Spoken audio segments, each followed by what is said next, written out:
Hey guys, my name is Elijah, and in this tutorial I will show you how to make your background transparent in Google Slides. As you can see, I have this image background remover right here.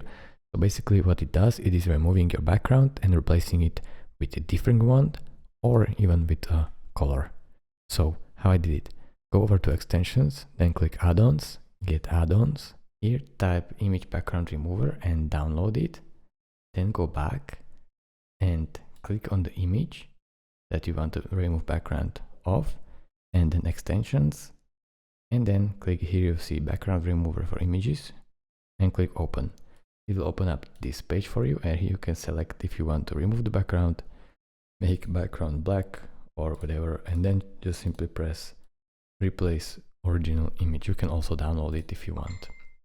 And that's it. Thank you guys for watching. If this video was helpful to you, consider subscribing and liking this video, and I will see you in the next tutorial. Bye bye.